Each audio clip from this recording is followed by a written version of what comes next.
কসরের নামাজ নিয়ে প্রায় বিড়ম্বনায় পড়তে হয়, অনুগ্রহ করে এরপরে বিস্তারিত বলবেন।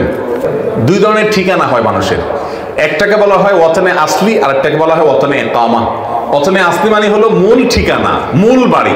ধরেন কুমিল্লার দেবিদ্বারের এই গ্রামে ছোট শালঘরে আপনার বাড়ি, বাপদাদার ভিটা, এখানে আপনার ঘর বাড়ি আছে, এটা হলো আপনার মূল বাড়ি। আপনি পাসপোর্টে স্থায়ী ঠিকানা এটা লেখেন, আইনআইডিতে আপনি এটা লেখেন, সব জায়গায় এটা লেখেন, এবং এটা আপনার স্থায়ী ঠিকানা। সোজা কথা, ঘুরে ফিরে আপনি এখানেই আসবেন।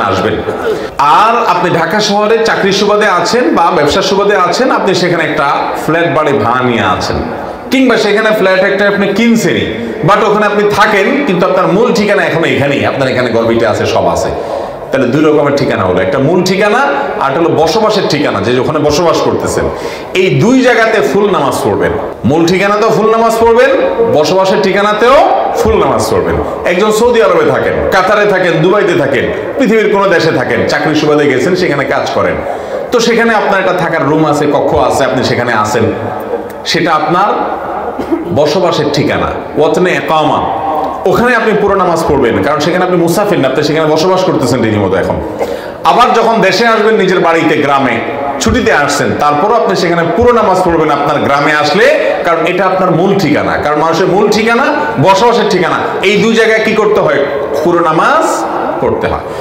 বসবাসের ঠিকানাও না, মূল ঠিকানাও না, এরকম যদি হয় সেখানে কসর আপনি পড়বেন, যদি সফরের দূরত্ব হয়।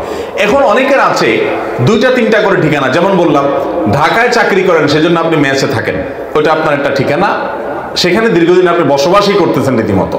তাহলে সেখানে আপনি বসবাস করেন, যেহেতু আপনার একটা রুম আছে ভাড়া নেওয়া, আপনি সেটা মাসে মাসে ভাড়া দেন, থাকেন, তারপর থাকার জায়গা আছে, ওখানে পুরো নামাজ পড়বেন।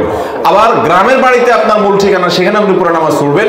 আবার আপনার স্ত্রী, সন্তান, পরিবার চট্টগ্রামে থাকে, আপনি তাদের কাছে বেড়াতে যান, কিন্তু আপনার ফ্যামিলি সেখানে থাকে, তারা পড়াশোনার জন্য হয়তো থাকে, কথার কথা, বা অন্য কোনো কাজে থাকে, তারা ওখানে বসবাস করে রীতিমতো নিয়মিত, তাহলে সেখানে আপনি পুরো নামাজ পড়বেন। একটা মানুষের মূল ঠিকানা বা বসবাসের ঠিকানা একাধিক বসবাসের ঠিকানা হতে পারে, সে এখানে কিছুদিন বসবাস করে, ওখানে একদিন বসবাস করে, সব জায়গায় পুরো নামাজ সে পড়বে। মূল ঠিকানা যে, সেখানে পুরো নামাজ হবে।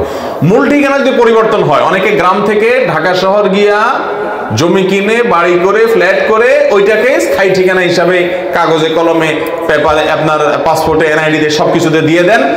গ্রামে তার আসলে তেমন কিছু আর নাই, বাপদাদার ভিটা আছে, ভাগযোগ হয়ে গেছে, সে তার অংশ বিক্রি করে নিয়ে গেছে, কিংবা দিয়ে দিছে, তার কোনো এখানে থাকার ব্যবস্থা নাই। এটা কিন্তু তার মূল ঠিকানা আর থাকে না, কারণ মূল ঠিকানা পরিবর্তন হয়ে গেছে, সে এখানে আর সন্তান, ছেলে মেয়ে কখনো ব্যাক করবে এরকম কোনো চিন্তা ভাবনাও তার মাথায় আর নাই।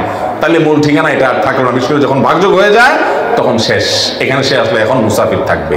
আর মহিলারা বিয়ের পর স্বামীর বাড়ি, স্বামীর সাথে বসবাস করছেন, ওইটাই তার মূল ঠিকানা। এখন বাবার বাড়িতে তিনি গেস্ট, বাবার বাড়িতে তিনি কি মেহমান। এই জন্য মহিলারা বাবার বাড়ি যদি সফরের দূরত্বে হয় আর 2-4 দিনের জন্য মেহমান হিসেবে বেড়াতে যায়, তিনি সেখানে কসরের নামাজ পড়বেন। যদি এমন হয় কোনো মহিলার বাবার বাড়িতে তার থাকার ঠিকানা আছে, তার থাকার কক্ষ আছে, এবং তার রুম আছে, এবং কি অনেকে আছে ঘর জামাই থাকে, বাচ্চাকে যেন সেখানে থাকে, তাহলে তিনি সেখানকার বসত বাড়ি, এটাও তার একটা ঠিকানা, সেই হিসাবে তিনি পুরো নামাজ পড়বেন। বাকি বাংলাদেশের 99% মহিলাদের এরকম না, বরং বাবার বাড়িতে তিনি ভাইদের মেহমান হয়ে, মা বাবার কাছে মেহমান হয়ে যান, এই অবস্থায় তিনি সেখানে কসরের নামাজ পড়বেন, পুরো নামাজ পড়বেন না।